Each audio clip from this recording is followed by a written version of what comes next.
And as we work on the timeline of things here, hopefully it's been instructive and helpful as we've gone through and looked at some of these things, try to give you some dates around all of this.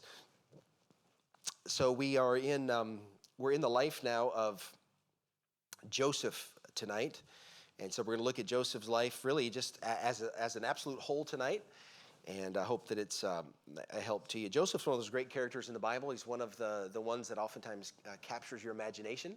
And some interesting things have happened in his life, and some great pictures and types, which we'll look at here a little bit tonight. But the title of the study tonight is From Dreamer to Redeemer. And this is the story of Joseph's life. So I wanted to start off by looking at his early life here this evening. And if you're in chapter 30 of Genesis, I just want you to notice this one verse, chapter 30 and verse number 22. We went through the baby wars, if you remember that, several weeks ago now, between Rachel and Leah. But it says in verse 22 that God remembered Rachel, and God hearkened to her and opened her womb, and she conceived and bare a son, and said, God hath taken away my reproach. And she called his name Joseph, and said, the Lord shall add to me another son. So the early life of Joseph, obviously here now, is he is the son of Rachel. Joseph was born in Haran in Mesopotamia. We know, of course, in chapter 28, a page or two back in your Bible, in verse number 10, that Jacob went out from Beersheba and he went toward Haran, and that's where he ended up with Laban. And so this is where Joseph was born. He was born in Haran in Mesopotamia, where Jacob had fled from his brother Esau, as we know the story. But several years passed now, and from the birth here in chapter 30 of Joseph.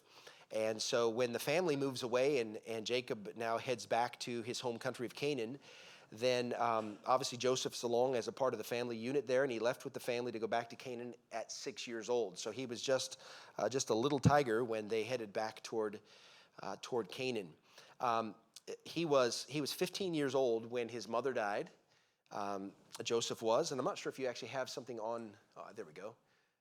Yeah, I didn't actually put a verse reference there, but he was 15 when Rachel died, and we know the story. If you go into chapter 37, we'll skip over the return story of Jacob back to his home country, which we've already looked at, but I want you to notice in chapter 37, where a lot of our story will take place tonight. Let's read a bit of chapter 37 to give you some context, all right? So here it is. We're in Genesis 37. And Jacob dwelt in the land wherein his father was a stranger in the land of Canaan. And these are the generations of Jacob. Joseph, being 17 years old, was feeding the flock with his brethren, and the lad was with the sons of Bilhah and with the sons of Zilpah, his father's wives. And Joseph brought unto his father their evil report. Now Israel loved Joseph more than all his children, because he was the son of his old age, and he made him a coat of many colors. And when his brethren saw that their father loved him more than all his brethren, they hated him and could not speak peaceably unto him. And Joseph dreamed a dream, and he told it to his brethren, and they hated him yet the more. And he said unto them, Hear, I pray you, this dream which I have dreamed. For behold, we were binding sheaves in the field, and lo, my sheaf arose and also stood upright.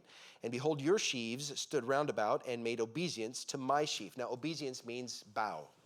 Okay? So they bowed. Your sheaves bowed to my sheaf, all right? Verse number 8, and his brethren said unto him, Shalt thou indeed reign over us? Or shalt thou indeed have dominion over us? And they hated him yet the more for his dreams and for his words. And he dreamed yet another dream, and told it his brethren, and said, Behold, I dreamed a dream more. And behold, the sun and the moon and the 11 stars made obeisance to me. And he told it to his father and his brethren, and his father rebuked him and said unto him, What is this dream that thou hast dreamed? Shall I and thy mother and thy brethren indeed come to bow down ourselves to thee to the earth? And his brethren envied him, but his father observed the saying. That's a similar phrasing to Mary in the New Testament. But nevertheless, this is the sort of the record of Joseph's first introduction to real life as a young man. So we see the fact that he was born 6 years old when he heads out of Haran back to Canaan, but then God just picks it up in his 17th year. So what he became, as we see in chapter 37, is he became a talebearer for his brother's actions. And it says that he brought unto his father, verse 2, their evil report. Now, in no situation in a family unit is this a good idea. He's a tattletale. So we know that there's nothing overtly said negative about Joseph in the Bible, okay? But you can extrapolate some things from the story. There's a little bit of, there's probably just a little bit of arrogance and pride in this young boy here. And he knows that he's dad's favorite.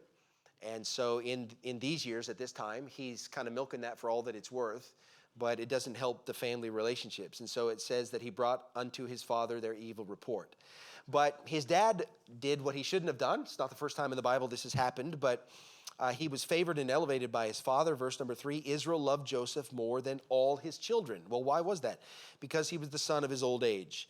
And so regardless of that, he favored Joseph more. Okay, so parenting tip, right? For all the soon-to-be parents in the room, don't favor one kid more than another, okay? They are all of your children, and if you don't treat them equally, you're going to create this massive strife in the family, and it's going to be your fault. So truth is, we like some of our kids more than others. I won't tell you which ones I like more, but we did. But you have to treat them all equally anyway, all right? So I'm not prejudiced against my kids. I hate them all equally, all right? But that's what Israel did, and he made problems in the family, all right? So the question I have is was this pride on Joseph's part, or was it indiscretion, right? Was he just an unwise young man who was indiscreet in the way that he responded, or was there some pride? And I think that there was pride, but God humbled Joseph over the years to come.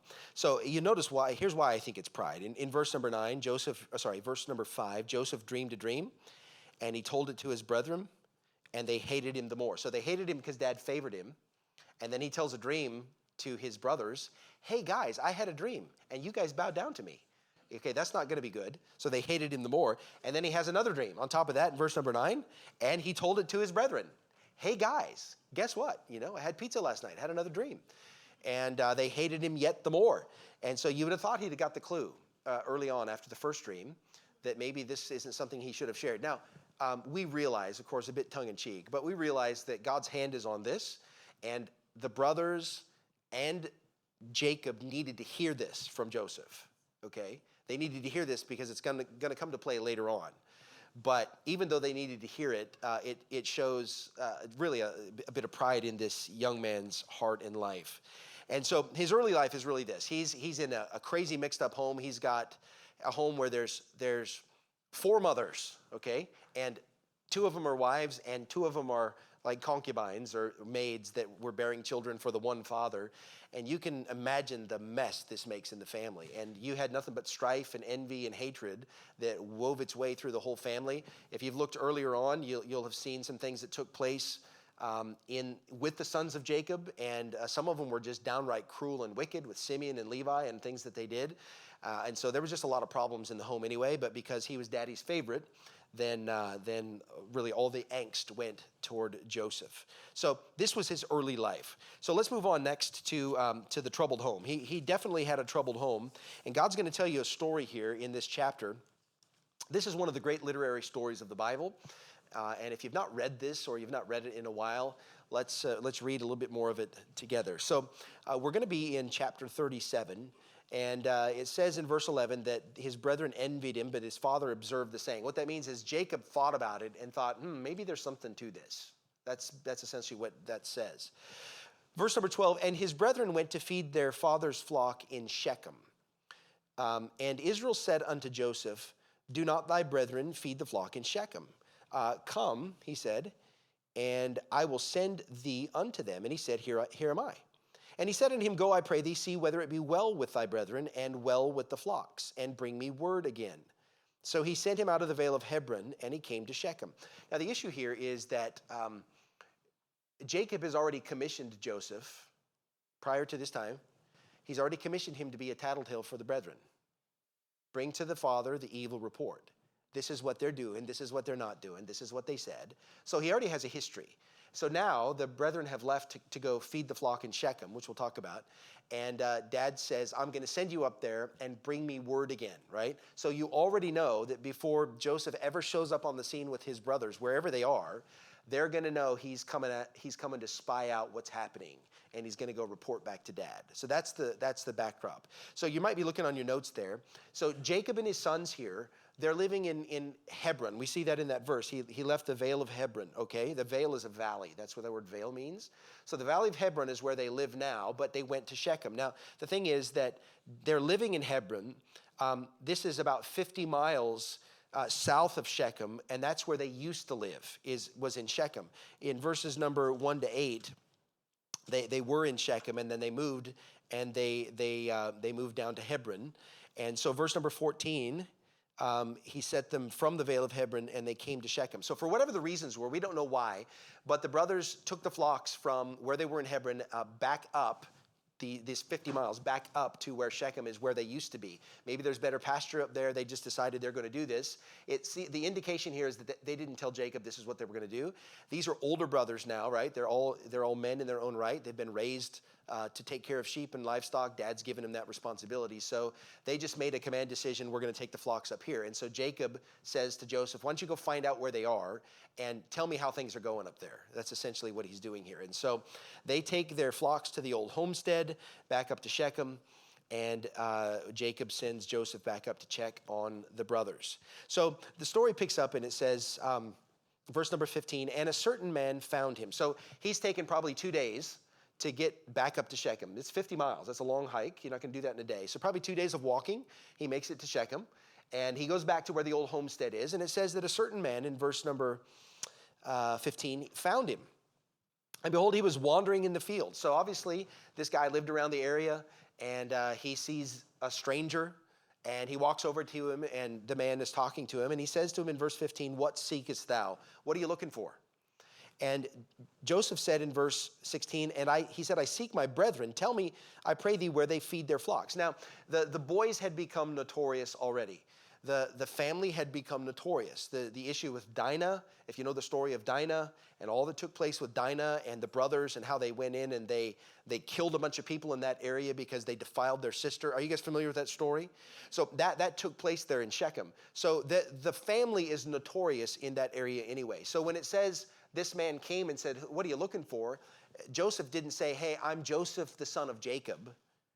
The guy knew who Joseph was. So when he said, I'm looking for my brethren, he said, oh yeah, they're over here. He knew who they were, right? So the inference is that they probably left Shechem for Hebron because of the reputation of what the brothers had done with this matter of Dinah, and that's why they'd moved south. So Joseph goes up now, and he heads up to Shechem, and this certain man, it says, this random man finds him, and the man said in verse 17, they are departed hence. So they used to be here, but they just left. For I heard them say, let us go to Dothan.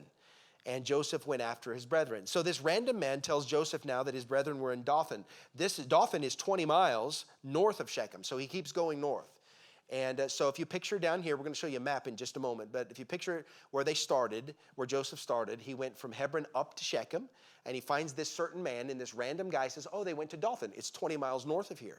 And so you're probably looking at another day's walk for Joseph. So now he's probably 3 days from home to the north of where his dad and he live. And so he goes up to Dothan. Now, we don't really know much about Dothan. Other than this, we know archaeologically that it was a thriving city in Joseph's day. It wasn't like a small country town. It was actually a proper city, and that's where the brethren had gone with the flocks, and it was a Canaanite city there. And so this certain man finds him. Now, here's what I find interesting.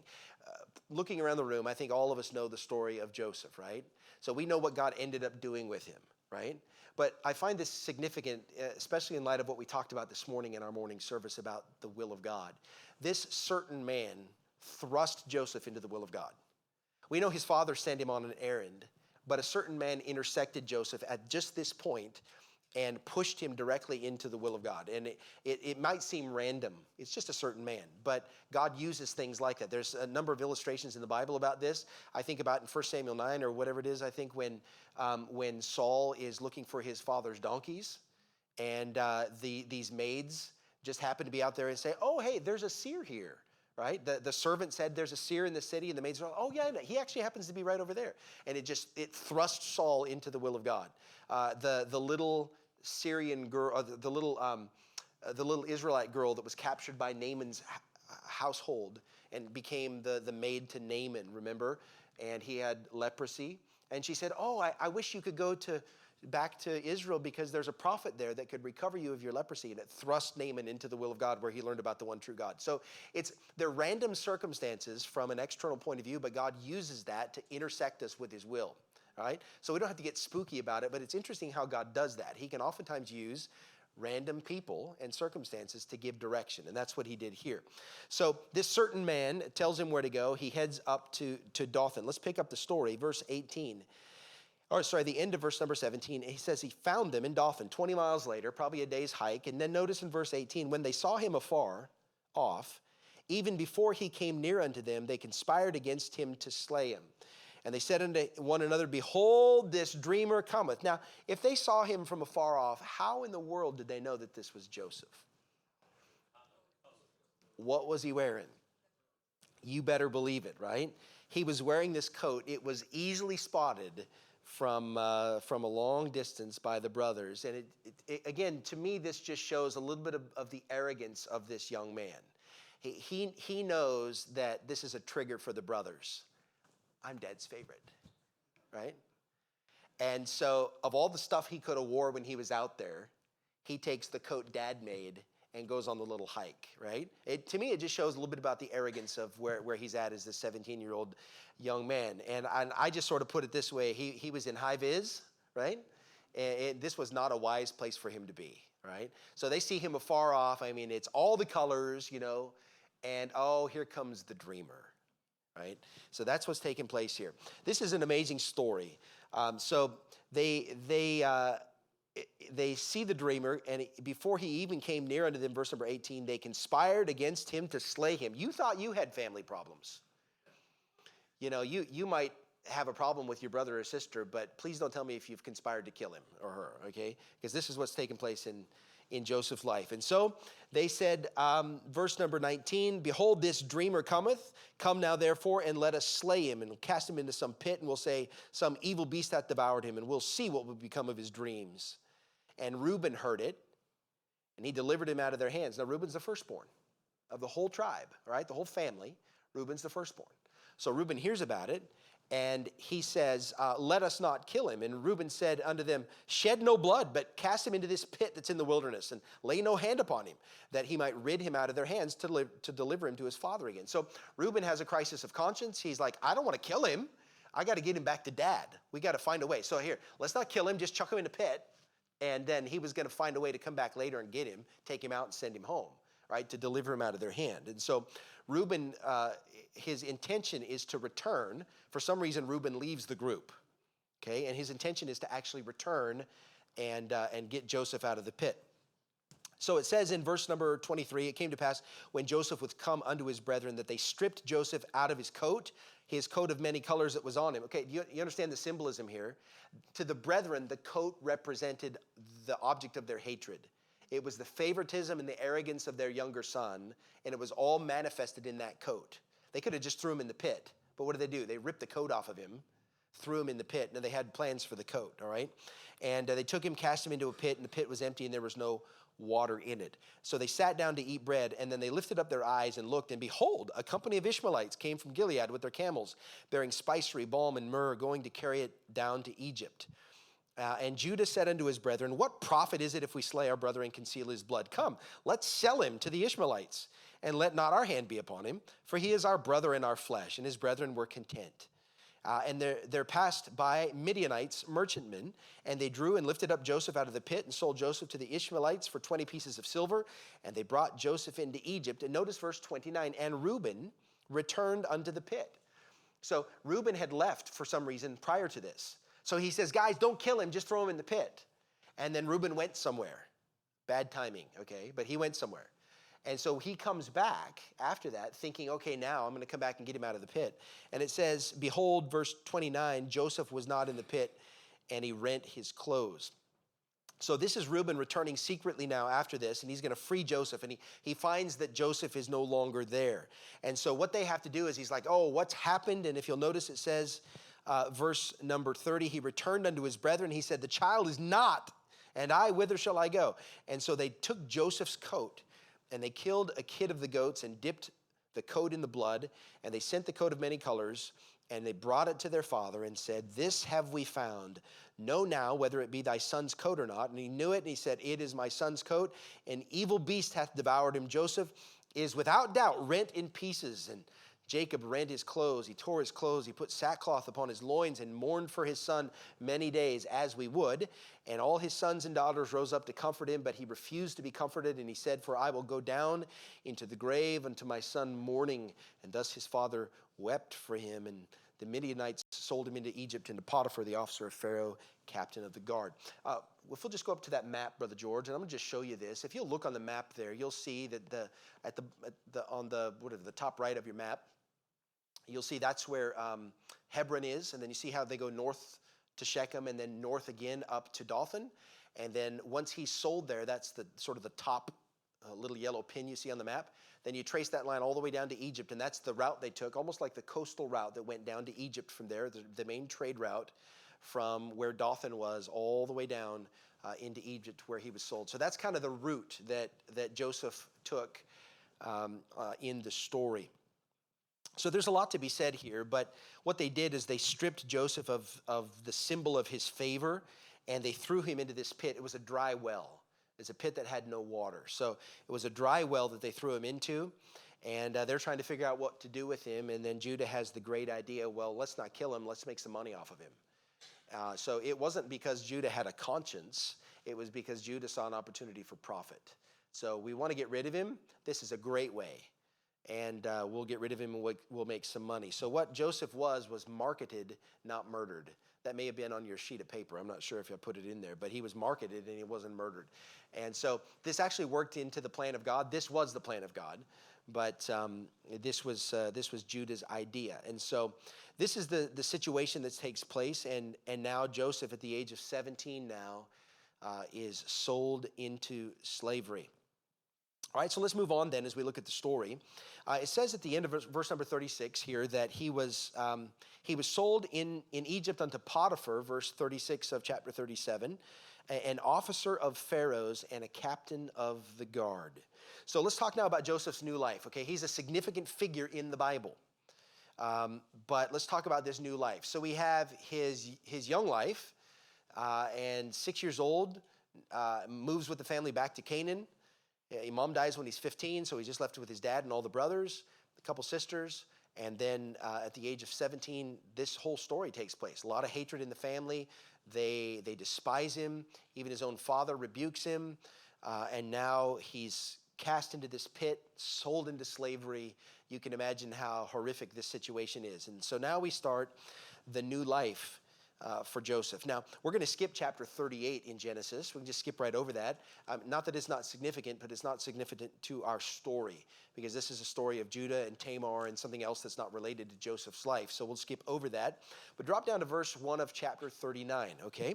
It says there that Joseph was brought down to Egypt, and Potiphar, an officer of Pharaoh, captain of the guard, an Egyptian, bought him of the hands of the Ishmaelites, which had brought him down thither.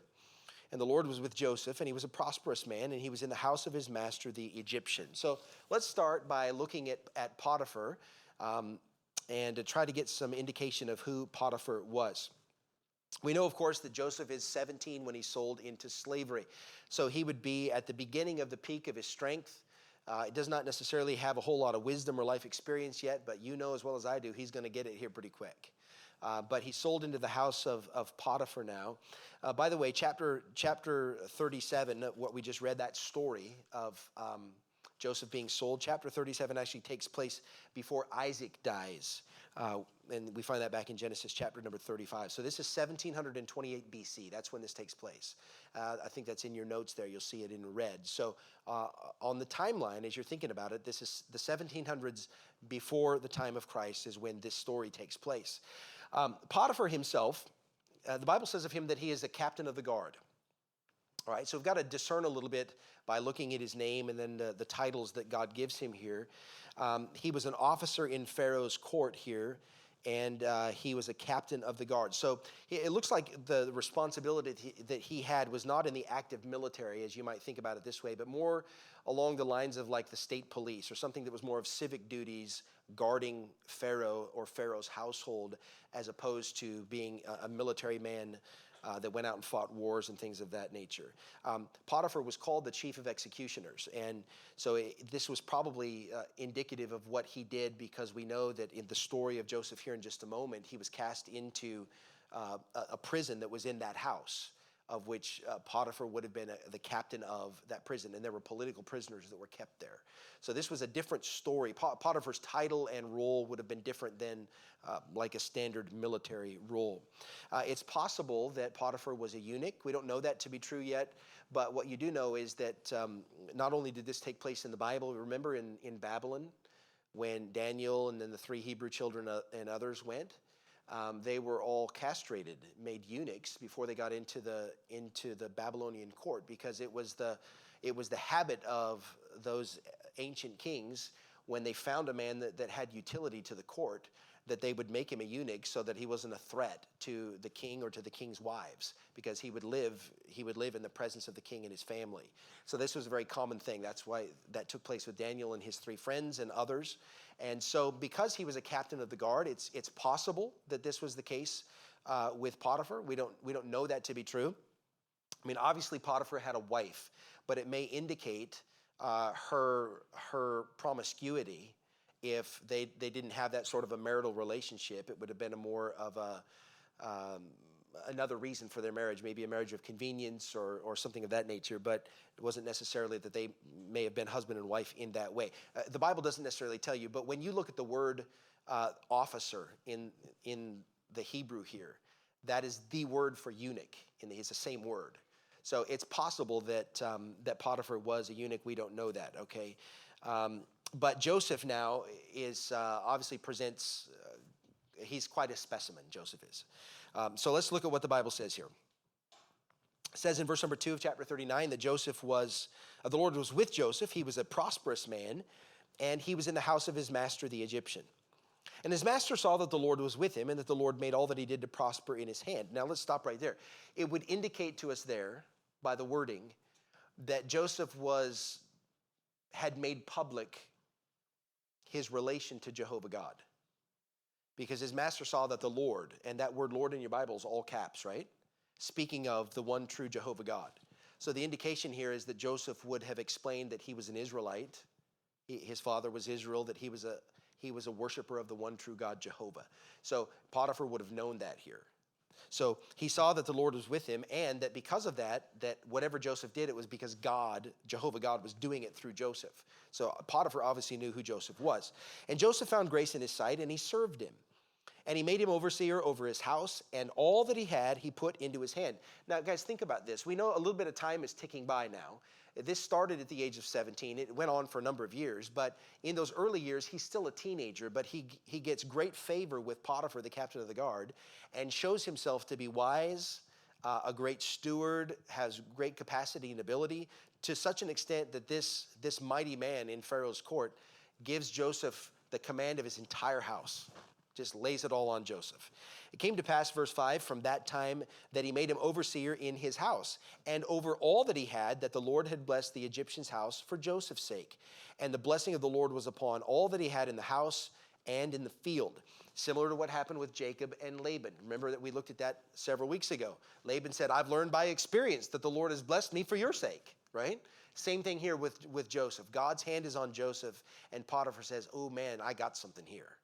So he puts everything into Joseph's hand. Verse 6, he left all that he had in Joseph's hand, and he knew not aught he had, save the bread which he did eat. So it was basically Joseph had the key to the house. He had the password to the checking account, and everything was under his house. And Potiphar didn't care as long as he had food on the table, because Joseph was a good steward of it. And Joseph, verse 6, was a goodly person and well favored. So I said here that Joseph was quite the specimen, right? If you look in your notes here, because we know, first of all, that he was a godly young man. The Lord was with him, and it was noted by Potiphar. We know that he was an industrious young man. We know that he was a prosperous young man. We know that he was a good-looking guy. He was well-favored. All right, does this remind you of anybody you know? The guys are looking around, right? pull out your mirror. So the Lord was with him. So, he's quite the specimen here. And obviously we know the story of what's taking place in the house here. If you're in chapter 39, if we looked at verses 7, or we haven't looked at this, 7 and 9, it came to pass after these things that his master's wife cast her eyes upon Joseph, and she said, lie with me. But he refused and said unto his master's wife, behold, my master wotteth not what is with me in the house. He doesn't know.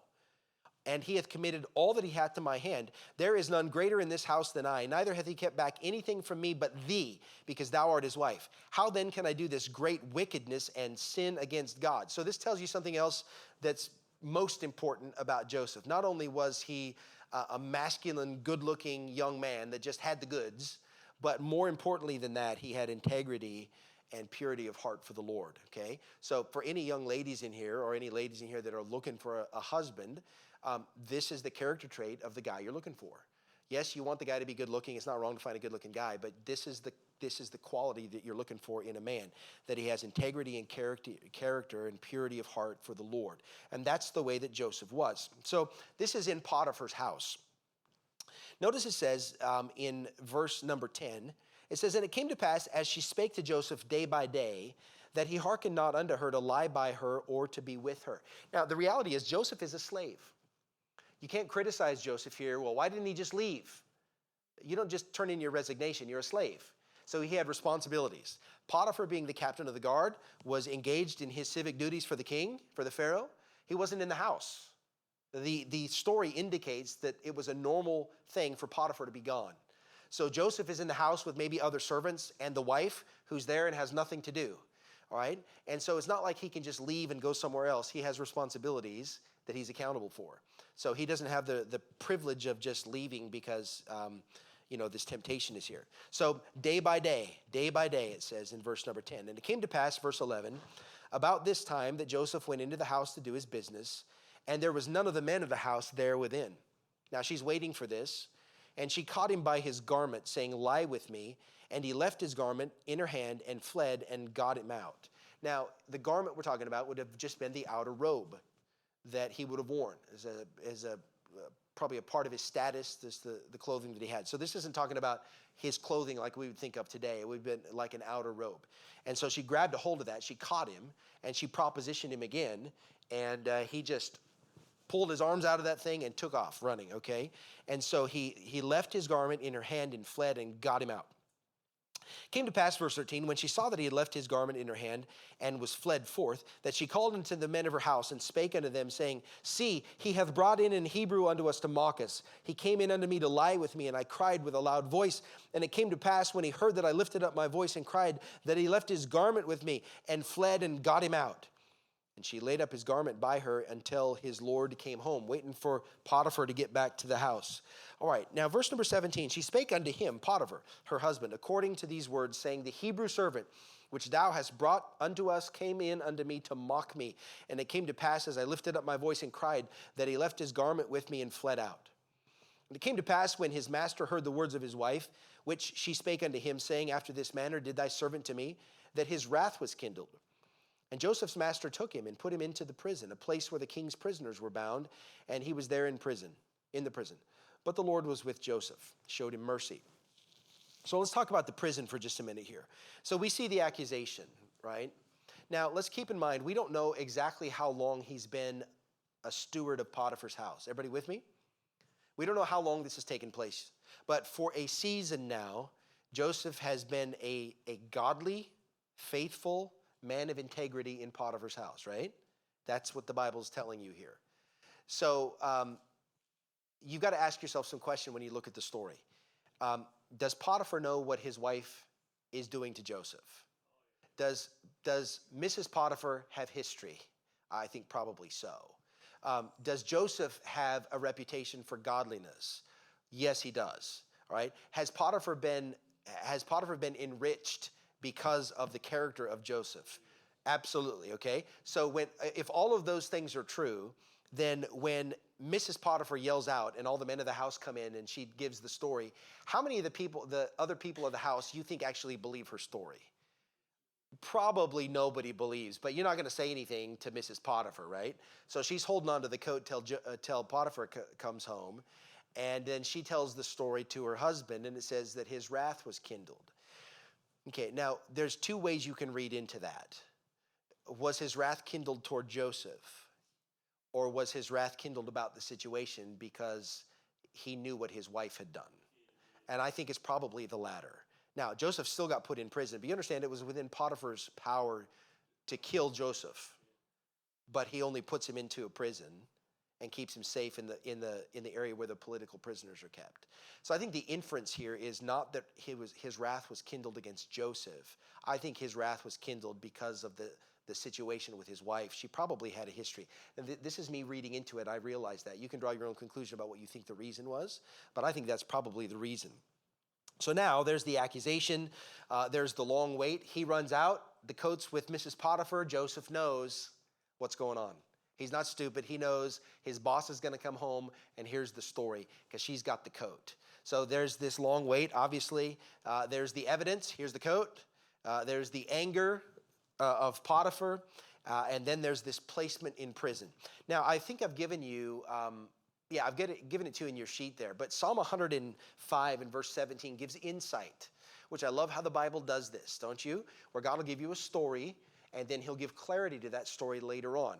And so in Psalm 105, it says that he sent a man before them, even Joseph, who was sold for a servant, whose feet they hurt with fetters.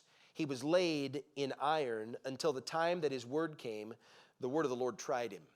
So even though he wasn't killed, he was thrust into the prison. And it tells you here that his feet were hurt with fetters. They had him laid up in iron. So they clamped him in irons, right? And he was in the prison in irons. So it's not like Joseph is wandering around as a prisoner in his own house. He was in the prison in irons. And that's where he was for a season. Now let's talk about the time of this. He's thrust into prison, okay? We know that Joseph was 17 years old when he was sold into slavery. We'll learn here in a moment that God tells you that he was 30 years old when he was elevated to second in command in Egypt. So there's a 13-year span. We don't know how much of that time he spent in prison, but he spent a fair bit of that time in prison. It wasn't just 2 years.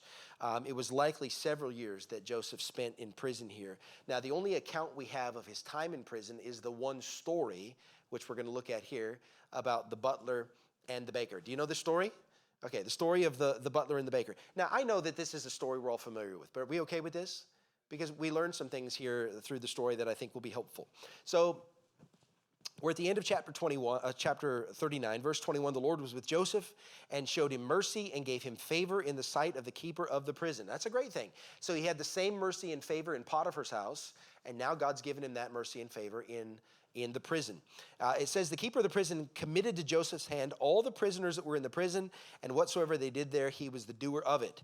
And the keeper of the prison looked not to anything that was under his hand, because the Lord was with him and made that which he did, and that which he did, the Lord made it to prosper. Okay, almost identical wording to what God had done with Joseph in Potiphar's house, right? So same favor now with the keeper of the prison. Came to pass after these things that the butler of the king of Egypt and his baker had offended their lord, the king of Egypt. Now, just think about what in the world they must have done. I mean, when the butler and the baker mess up and get thrown into prison, he baked a bad cake. I don't know what he did, and the butler served a bad cake, but Pharaoh wasn't happy with it. So it wasn't the birthday party Pharaoh wanted, and these guys get chucked into prison. And Pharaoh was wroth against the two of his officers, against the chief of the butlers and against the chief of the bakers. And he put them in ward in the house of the captain of the guard into the prison, the place where Joseph was bound. And the captain of the guard charged Joseph with them, and he served them, and they continued a season in ward. We don't know how long specifically this was, but notice verse 5. And they dreamed a dream, both of them, each man his dream in one night. Each man according to the interpretation of his dream, the butler and the baker, the king of Egypt, which were bound in the prison. So God gives these two men in the same night a dream. And God explains the dream. So in verse 6, Joseph comes to them in the morning, and it says he looked upon them, and behold, they were sad. Have you ever been sad when you had a dream? Well, I never have, but I mean, maybe you have. But they were sad. And he asked Pharaoh's officers that were with him in the ward of his house, the Lord's house, saying, "Wherefore look ye so sadly today?" And they said unto him, "We've dreamed a dream, and there's no interpreter of it." And Joseph said unto them, "Do not interpretations belong to God? Tell me them, I pray you."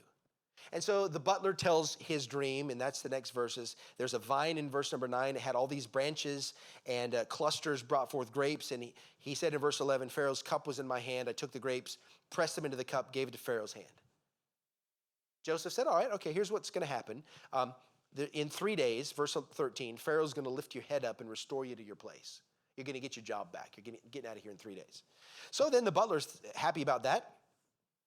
And so the butler says, the baker, verse number 16, he saw the interpretation was good. He said, hey, I also had a dream. So let me tell you my dream. So here's what it was. I had these white baskets on my head, 3 baskets on my head. And in the top basket, there was all these baked meats for Pharaoh, and the birds came and ate of the basket. And the baker's thinking, happy days, I'm going to get this great dream, I'm back. And Joseph said, okay, here's the interpretation. 3 baskets are 3 days. And the next verse, it says, in 3 days, Pharaoh's going to take your head off. Merry Christmas. So that was the interpretation. So verse 20, it came to pass the 3rd day, which was Pharaoh's birthday, that he made a feast to all his servants, and he lifted up the head of the chief butler and of the chief baker among the servants. He restored the chief butler to his butlership. He gave the cup into Pharaoh's hand, but he hanged the chief baker, verse 22, as Joseph had interpreted to them. Yet did not the chief butler remember Joseph, but forgot him. So this had taken place now while Joseph is still in the prison. But he interprets the dreams correctly. And then it says in verse 1 of chapter 41, it came to pass at the end of 2 full years that Pharaoh dreamed, and then Pharaoh has his own dream. So 2 years have gone by. Now, so sometimes we'll think, well, Joseph just spent 2 years in prison. No. He spent significantly longer than that in prison.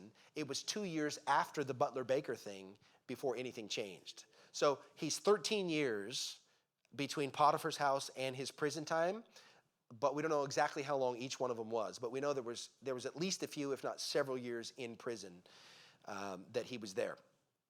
Now, keep in mind through all of this, God is chipping away at Joseph, preparing Joseph. Remember how God works? God works on multiple levels all at the same time. Sometimes in our life, we think that this event is happening to me, and we don't realize that we are just one small cog in a very big wheel, and God works in a multifaceted way to bring everything to pass the way he wants. That's what's taking place here. So Joseph is in prison, but things back home are progressing and moving in a direction and the timing of God to bring things to pass that God had intended in Joseph's life. So we talked about his new life, all right? We understand that he was with Potiphar. We understand that he's in prison.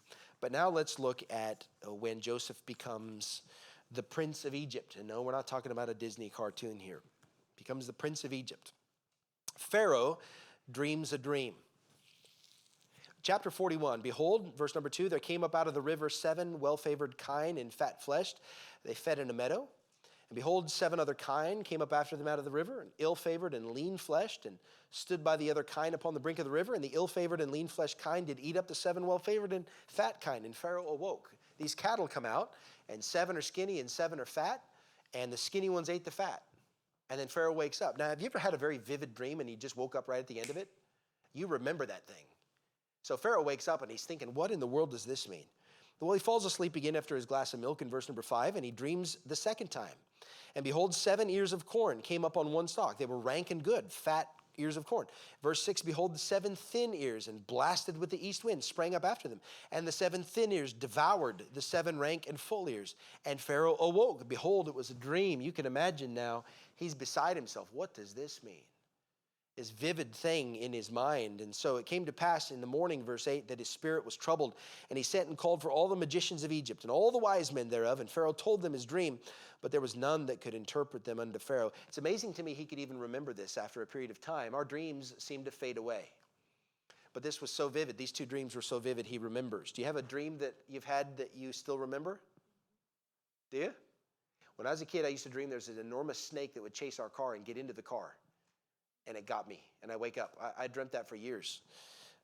Anyway, you remember things. Thanks for that. Now I'm going to dream it tonight. But so nobody could interpret it. But notice verse 9. This is God now. Then spake the chief butler unto Pharaoh, saying, I do remember my faults this day. Pharaoh was wroth with his servant, put me in ward in the captain of the guard's house, both me and the chief baker. We dreamed a dream in one night, I and he. each one according to the interpretation of his dream. And there was with us a young man, a Hebrew, servant to the captain of the guard.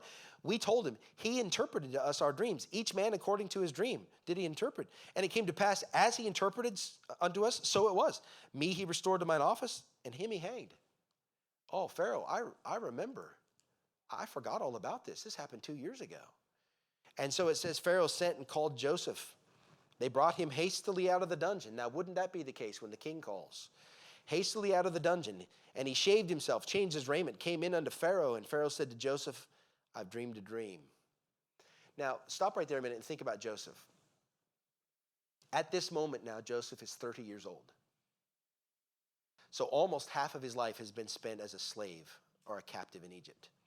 He was 17 when he left home, sold into slavery, 13 years later. So almost half of his life he's been here in a foreign country as a slave. You can't tell me in all of these years now in Potiphar's house and in the prison, he hasn't rehearsed all the stuff that's happened in his young life. He remembers the things that he dreamed, how vivid those things would have been. But we learned that Joseph has never forgotten the dreams that he had as a teenage boy. He knows God gave those things to him. The sun, moon, and the stars made obeisance to me. You guys and your chiefs, you all fell down and made obeisance to me. He's never forgotten that. He goes to prison, and the butler and the baker at some point says, we've dreamed a dream. And Joseph said, oh, well, God can interpret that. Now he gets called out of the prison to stand before the king. And what did Pharaoh say? I've dreamed a dream. Joseph's starting to see a pattern here. Oh, hang on a minute. Okay. So Pharaoh says, I've dreamed a dream. There's none that can interpret it. And I've heard say of thee that thou canst understand a dream to interpret it.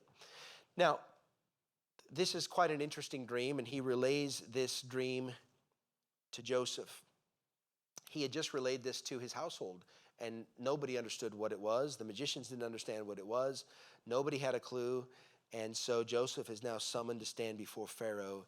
And of course, we know that he's shaved, shined, and shampooed before he stands before the king. He's been growing a beard in prison. You know, they probably don't have shaving kits when you're in prison. So he gets himself all shaved up and ready. And then notice now when Pharaoh says, I've dreamed a dream, I want you to see the difference in Joseph here. Because Joseph said this in verse 6, Pharaoh said in verse 15, I have heard say of thee that thou canst understand a dream to interpret it. And Joseph answered Pharaoh, saying, now notice this, it is not in me. God shall give Pharaoh an answer of peace. Guys, this is a very different attitude than the young Joseph of years ago. It's not in me. He is recognizing now, I'm going to defer this to the one true God. There's no arrogance in Joseph here. If you're going to get anything, it's because God's going to give it to you. So it's not about Joseph now, I've dreamed a dream. It's, oh, God can tell you what this is. Let's just defer this back to God. It's a different spirit that Joseph has, as you would expect. So he tells Pharaoh to give me the dream, and Pharaoh, through this chapter, does that. And then I want you to notice in verse 25, chapter 41, verse 25. Joseph said to Pharaoh, the dream of Pharaoh is one. God hath showed Pharaoh what he's about to do. The 7 good kine, those are cattle. The 7 good kine and the are 7 years. The 7 good ears of corn are 7 years. The dream's one. The 7 thin and ill-favored kine or cattle that came up after them are 7 years. The 7 empty ears blasted with the east wind shall be 7 years of famine. This is the thing which I've spoken unto Pharaoh. What God is about to do, he showeth unto Pharaoh. Behold, there come 7 years of great plenty throughout all the land of Egypt. And there shall arise after them 7 years of famine, and all the plenty shall be forgotten in the land of Egypt, and the famine shall consume the land. And the plenty shall not be known in the land by reason of the famine following, for it shall be very grievous. And for that the dream was doubled unto Pharaoh twice. It's because the thing is established by God, and God will shortly bring it to pass. Now, this is the interpretation of the dream, but Joseph doesn't stop. Okay, he does something here that you don't do before a king. He wasn't asked for his opinion. He was asked for an interpretation. But Joseph goes through the interpretation, and now he gives his opinion, which you don't do this to the king. But God does this through Joseph. So he says this, verse 33, now therefore, let Pharaoh look out a man discreet and wise, and set him over the land of Egypt. Let Pharaoh do this, and then let him appoint officers over the land. and take up the fifth part of the land of Egypt in the 7 plenteous years, 20%. Let them gather all the food of those good years that come, and lay up the corn under the hand of Pharaoh, and let them keep food in the cities. And the food shall be for store to the land against the 7 years of famine which shall be in the land of Egypt, that the land perish not through the famine. The thing was good, verse 37, in the eyes of Pharaoh, in the eyes of all of his servants. And Pharaoh said to his servants, can we find such an one of this? Notice this, a man in whom the Spirit of God is. I find it interesting that Pharaoh, a pagan king, would recognize the Spirit of God. He didn't say the Spirit of the gods, the way that Nebuchadnezzar did. Here he says the Spirit of God, capital S. He knew who Joseph was, and he knew who God was. He says, where's something about this guy here? And so Pharaoh said to Joseph, for as much as God hath showed thee all this, there is none so discreet and wise as thou art. Thou shalt be over my house. And according unto thy word shall all my people be ruled. Only in the throne will I be greater than thou. And Pharaoh said to Joseph, see, I've set thee over all the land of Egypt. You know, Joseph didn't give this advice because Joseph was thinking about himself. This was not a self-serving thing. He's just giving advice to Pharaoh about things. Okay, this is what God showed you. This is what you need to do. It wasn't about Joseph. Okay, but God is making this about Joseph here. So the pagan king here, he recognizes that God has spoken through this man, and he elevates Joseph that fast. He says, see, I have set thee over all the land of Egypt. And Pharaoh took off his ring, verse 42, from his hand, put it on Joseph's hand, and arrayed him in vestures of fine linen, put a gold chain about his neck, and he made him ride in the second chariot. And I want you to drop down now to the end of verse 43. They cried, bow the knee, and he made him ruler over all the land of Egypt. This is, on a grander scale, this is exactly what had taken place in Potiphar's house. Potiphar made him lord over all his house. The only thing that he couldn't have was Potiphar's wife, but everything else was Joseph's. Same thing that Pharaoh's done. You're over the whole land. You're just second in command. The only thing you can't have is my authority, but you have everything else, okay? So this is God's favor in Joseph's life. Okay, this is just a great story. And I wanted to make sure we read the story so we understand it. So he's elevated to authority in the land now. And now I want to show you here, just very briefly, the great picture here. I think I've given it to you in your notes. This is just a great picture now of Christ in Joseph's life. There's just three things I'll bring to attention about this as a picture. I want you to notice in chapter number 37, he was betrayed by his brothers, and he was sold for pieces of silver. Doesn't that reflect anything about the life of Christ? Right? He came unto his own, and his own received him not. It was the Jews that sold him, and for pieces of silver. Chapter 39, he was accused falsely and imprisoned or punished. Well, that was our Savior. He was accused falsely. Obviously, he was punished by way of his death. But in chapter 41 of Genesis, and speaking of Joseph, he was exalted to rule and deliver. It's exactly the way Jesus Christ was. As a result of the punishment, right, he has been exalted to rule and deliver. This is just a great picture of Jesus Christ. Does everybody see that in there? Okay, there's many other things that are there, and if you look through the story, you'll get so many pictures and types of Christ through the life of Joseph. It's a blessing to do this study. It just encourages you when you do it. So he went from being the dreamer to being a prisoner, but I want you to look at the rest of the story here, and we'll try to get through this quickly here and talk about him by way of being the Redeemer. The Savior, truly the Savior of the nation. Again, a wonderful picture of Jesus Christ. So essentially, here's the story. He tells Pharaoh what's going to happen. Pharaoh says, you're the boss. And so Joseph now does exactly what he said to Pharaoh needed to be done. He goes and for 7 years takes 20% of the increase, the crop increase of the land of Egypt. He builds great storehouses around Egypt. No doubt they were heavily guarded and fortified, but all preparing against those 7 years of famine that were to come. And so for 7 years now, he has now been a leader in the land of Egypt. So remember, for 13 years, Joseph was either serving as Potiphar's slave or was in prison, right? So that was 13 years. You add another 7 years to it, the first 7 years of plenty. So now you're looking at 20 years in the land of Egypt so far, okay? And so this is what takes place. Now, the famine comes as the Lord said it was going to happen. And so it says, verse 46, Joseph was 30 years old when he stood before Pharaoh, king of Egypt. And Joseph went out from the presence of Pharaoh and went throughout all the land of Egypt. And in the 7 plenteous years, the earth brought forth by handfuls, and he gathered up the food. Let's move down. Verse 50, there were 2 sons born here to Joseph. because Pharaoh gave him a wife. And notice in verse 53, and the 7 years of plenteousness that was in the land of Egypt were ended, and the 7 years of dearth began to come, according as Joseph had said. And the dearth was in all lands, but in all the land of Egypt there was bread. And so everybody starts hearing about, hey, there's actually food in Egypt. And word gets out. So the famine comes. He's been in Egypt for these 20 years now.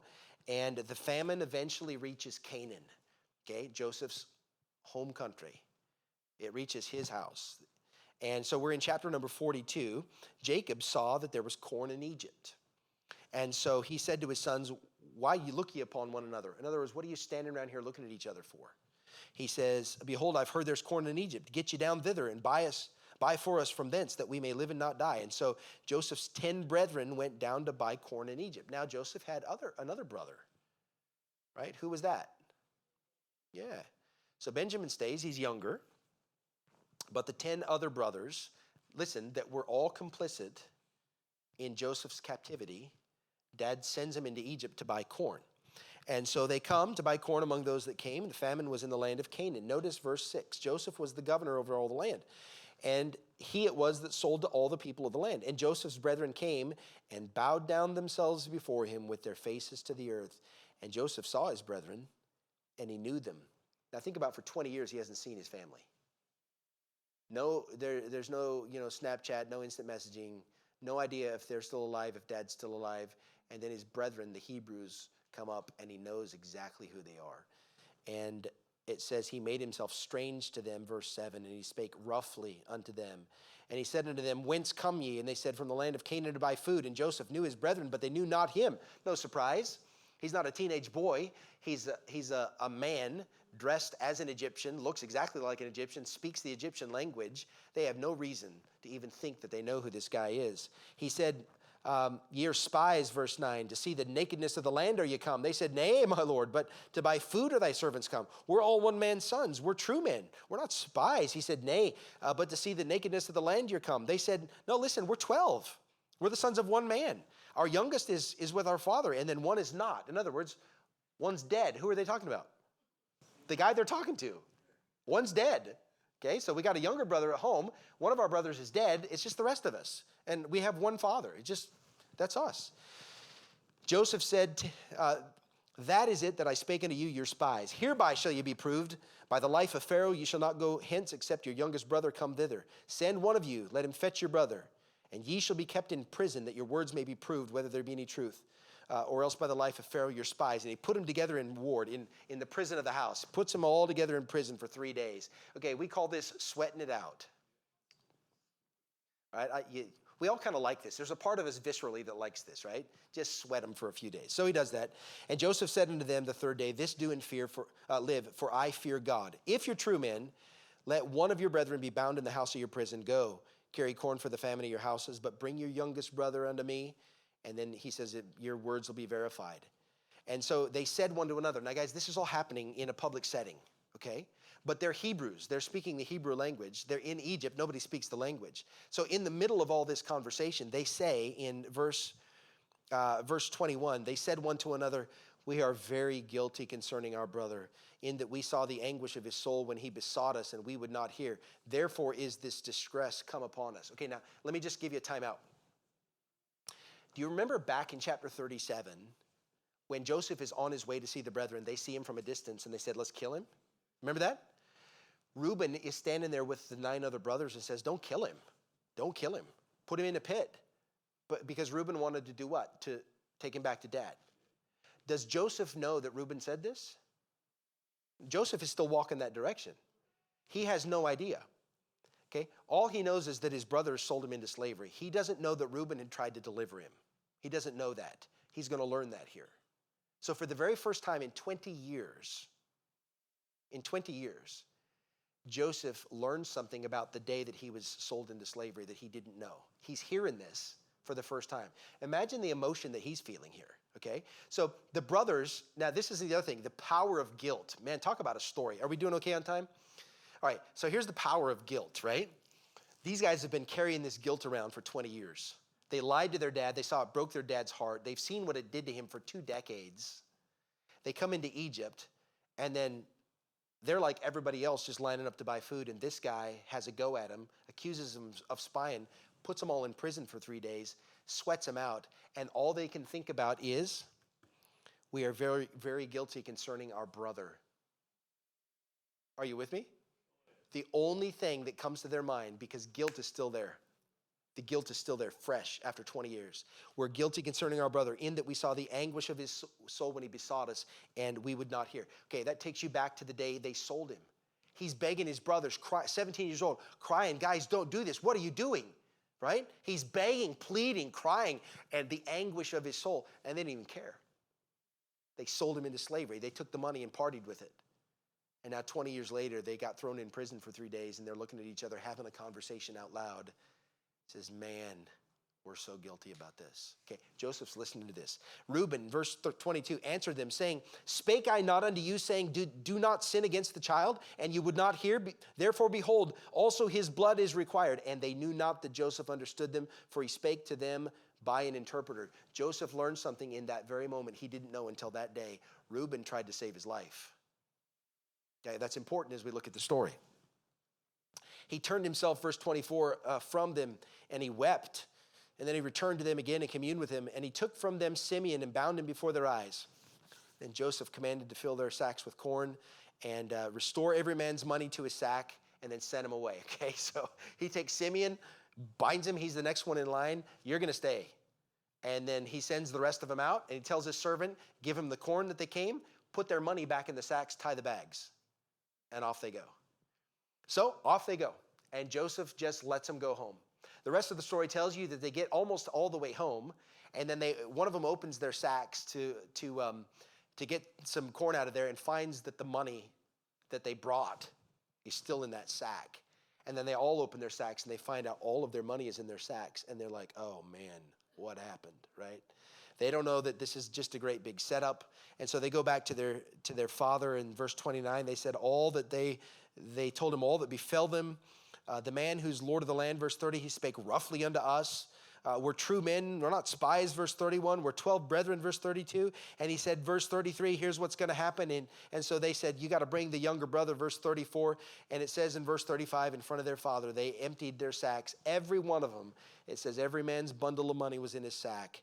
And Jacob said, you've bereaved me, verse 36, of my children. Joseph is not, Simeon is not. He thinks Simeon's probably dead already, right? And then you're going to take Benjamin. And Reuben said, hey, listen, just kill my kids. How's that for a father? Just kill my kids if I don't bring him to you. And Jacob said in verse 38, no, Benjamin's not going. So time goes on. The food goes away. The famine is still there. Years are passing. It was sore in the land, chapter 43. And by the way, we're getting to the end of the story, okay? I know it's been a while here tonight. So Jacob says in verse 2, go buy us a little food. And Judah said, hey, this guy said, you are not going to see me unless you bring your younger brother. There's no way we're going to Egypt. It's not going to happen. We're not going to get any food. And so Jacob has a problem and has a go at his sons again. Verse 6, why did you deal so ill with me as to tell the man you had a brother? And he said, verse number 7, the penny hasn't dropped yet. They said, the man asked us straightly of our state, hey, is your father yet alive? Do you have another brother? Like, he's very oddly specific, right? And they didn't understand all this. And we told him, we're like, how could we know he's going to say, bring your brother here, right? So Judah said to Israel, his father, send the lad with me, and we'll arise and go that we may live and not die. I'll be a surety, verse number 9. Verse 10, except we'd lingered, we'd have already been back. And so his dad said, okay, verse 11. Now, I find it interesting. Judah now becomes the spokesman for the family, for the boys. Reuben is not the spokesman. Reuben is the firstborn, which would typically hold that place for the brethren. But remember the story of Reuben, who went into his father's concubine, and Reuben lost any authority he had in the family. He also lost his birthright, but he lost his authority in the family because of that act, and he no longer has a voice for the family. So Judah speaks up, and Judah says, hey, listen, I'll take care of it. I'll be a surety for it. We're going to go. It's going to be okay. You know, if there's any problem, I'll bear the weight of it. And his dad says, okay, right? So Reuben has lost his position. Judah rises up here. So this is the story now. Simeon, I think I may have put in your notes there. Simeon is imprisoned. You see that on number 3 in your notes? I think the reason that Simeon is imprisoned here is because he was the second oldest and most likely was responsible for selling Joseph. And so that's why he's given the privilege of being imprisoned for this period of time. So now they're on their way back. So they go back to Egypt, and we're skipping over a number of things here, but basically this is just the story. So they end up going back, and their father says in verse 12 of chapter 43, take double money, carry it back, say, hey, it was an oversight, don't know what happened, here's more, okay, here's double. So they go. Notice it says that they came before Joseph again in verse number 15 down to Egypt, and he saw Benjamin, verse 16, with them. And he said, hey, bring these men home and slay, make ready, for these men shall dine with me at noon. And so verse 17, that's what happens. And the men were afraid because they got brought into Joseph's house. But what he did was Joseph set them down at a table. There would have been 3 tables set up in Joseph's house. He would have eaten by himself. Nobody had the rank or privilege to eat with him. And then there would have been the Egyptians, and then there would have been the Hebrews set up. It was a big dining room, as you can imagine, okay? And so this would have been set up this way, but Joseph had it set up from the eldest to the youngest and had them seated specifically. And it says that they sat down here and they marveled at that. Like, how in the world, what is this all about, right? How could this happen? And so that's what happened. So then basically he lifted up his eyes, and if you'll notice in verse 29, he saw his brother Benjamin, his mother's son, and he said, is this your younger brother of whom you spake unto me? Now listen, he'd lost his mother. His mother died when he was 15. His own brothers, half-brothers, had sold him into slavery. This is his full-blood brother, Benjamin. He said, is this your younger brother? First time he's been able to see him in all these years. He said, God be gracious unto thee, my son. And Joseph made haste, verse 30. Again, for his bowels did yearn upon his brother. He sought where to weep, and he entered into his chamber, and he wept there. And then he washed his face, composed himself, goes back out, set on bread. And so notice it says in verse 33, they sat before him, the firstborn according to his birthright, and the youngest according to his youth. And the men marveled one at another. And so then they give Benjamin 5 times as much as he gives to everybody else. Okay, now Joseph is testing his brothers. All of this is a test. He's testing to see if there's been any change to his brothers in all these years. So they hated Joseph for favoritism. Joseph received favoritism and they hated him, right? So now, all these years later, Joseph gives favoritism to the younger brother to see what the older brothers are going to do. He can understand them. They don't know he can understand. And if he sees in the older brothers the same angst and antagonism that they showed to him, do you understand what I'm saying? This is a test of the younger brothers. So we look at this and say, well, why did he do it this way? This is all a test. So he gives Benjamin more and he waits and he watches. And there was no issues with the brother. And so, with the brethren. So dinner's over. They're going to go back home. And so it's the same story. Give them their food. And then this time I want you to take my silver cup. Now, let's just look at what it is. Verse number 1 of chapter 44, he commanded the steward of the house, fill the men's sacks with food as much as they can carry. Put every man's money in his sack's mouth, and put my cup, the silver cup, in the sack's mouth of the youngest, and his corn money. So off they go, same story. But this time in Benjamin's sack, not only does he have his money, he has the silver cup. Now the silver cup in the Egyptian pharaoh culture and religion was a cup whereby the pharaoh or somebody could divine. It was a mystical cup. It was a silver chalice, but it was a mystical chalice, and they believed in their religion that he could divine or tell the future based on this cup. And so this was very well known. Okay, now Joseph would not have been a man that did this because everybody knew that Joseph was a servant of the one true God. But he said, I want you to put this cup that I drink out of into the bag, and then you follow after him. And he says to the steward, verse number 4, wherefore have you rewarded evil for good? Is not this it which my Lord drinketh, and whereby indeed he divineth? Ye have done evil in so doing. So he sends his steward after him as they're leaving the city, and he overtakes the brothers and says, what in the world have you guys done? He shows you mercy, and you steal from him again. And then, not only do you steal your money, you steal his silver cup. And so the guys basically said, hey, listen, we didn't steal your money. If you find the cup with any of us, just kill him. And then the rest of us will be your servants. And so they open the bags and find the cup in Benjamin's bag, okay? So it's like, oh, what in the world? So they all turn around and they go back to Joseph's house. They're under arrest. So look at verse 18. We're getting to the end of the story. You're doing well. Judah came near unto him. He said, O my Lord, let thy servant, I pray thee, speak a word in my Lord's ears, and let not thine anger burn against thy servant, for thou art even as Pharaoh.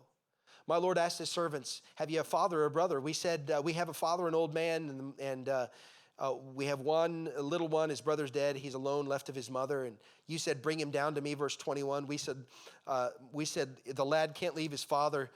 His father's going to die. And you said, bring him down or you're not going to see me. And we've done this. And I'm going to skip down here. He said, verse 31, it shall come to pass when he seeth that the lad is not with us. In other words, if you kill Benjamin or take him away and we get home and dad sees Benjamin's not there, that he will die. He's just going to die right there. And thy servants, we're going to bring down the gray hairs of our father with sorrow to the grave. And so verse 33, now there, please, verse 33, let me, Judah says, let me abide instead of the lad, a bondman. Let the lad go up with his brethren. How can I go to my father if he's not here? Okay, now verse 1 of chapter 45, and we're getting to the end here. Joseph could not restrain himself before all them that stood by him, and he cried, cause every man to go out from me. And there stood no man with him, and Joseph made himself known to his brethren, and he wept aloud. And the Egyptians in the house of Pharaoh heard, and Joseph said unto his brethren, I am Joseph. Imagine. Can you put yourself into the story? I am Joseph. He speaks to him in their language for the very first time. He says, doth my father yet live? His brethren could not answer him. They were troubled at his presence. You better believe it. And Joseph said to my brethren, come near to me, I pray you. And they came near. He said, I'm Joseph, your brother, whom you sold into Egypt. Now therefore be not grieved, nor angry with yourselves that you sold me hither, for God did send me before you to preserve life. Okay, now this is the key to the story. Joseph knew, and this is true forgiveness, because he said to his brothers, God did this, right? You thought, but God was in charge, and I'm actually going to save your life. So there's no bitterness or anger on this part. And Joseph reveals himself to the brothers, okay? So skipping over a lot of the story, if you haven't read it in a while, go read this story. But essentially what takes place is now the brothers now go back to their home, to Canaan, and they've got a whole bunch of stuff from Pharaoh that's been sent there, wagons and all the rest of it, and they're going to move Jacob and the family into Egypt and preserve them for the next 4 years or so of the famine that's there.